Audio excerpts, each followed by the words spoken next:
Қайырлы күн баршаңызға. Бүгін балалардың сүйіп жейтін тәттісінің бірі кекс дайындаймыз. Видеоны соңына дейін көріп, қазақша контентті қолдап, қоңыраушаны басып тіркеліп кетуді ұмытпаңыздар. Менімен бірге дайындаңыздар. Алдын ала құрғақ ыдысқа 4 жұмыртқамызды жарып аламыз. Егер жұмыртқаларыңыз ірі болса, 3-еуін алуға да болады. Жұмыртқаларымызды жарып араластырып алғаннан кейін үстіне қантымызды салып, жақсылап венчикпенен былғап аламыз.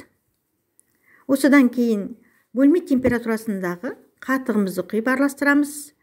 Қатығымызды құйып араластырып алғаннан кейін алдын ала ертіп дайындап қойған сары майымызды да құйып араластырамыз. Осылай жаймендеп құйып араластырып аламыз.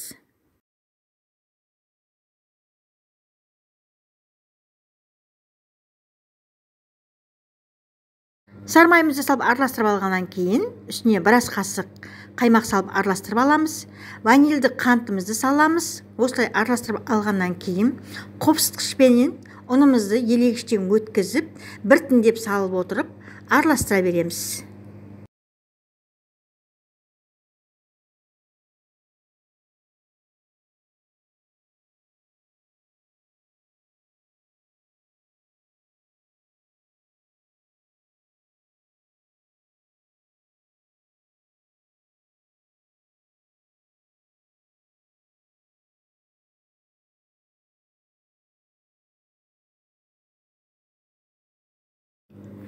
Неге қоспамыз дайын болды. Духовкамызды 180 градусқа ысытып қоюды ұмытпаймыз. Осындай формаға салып, 30-35 минут духовкада салып пісіріп аламыз.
Мынандай формаларға құйып алдық.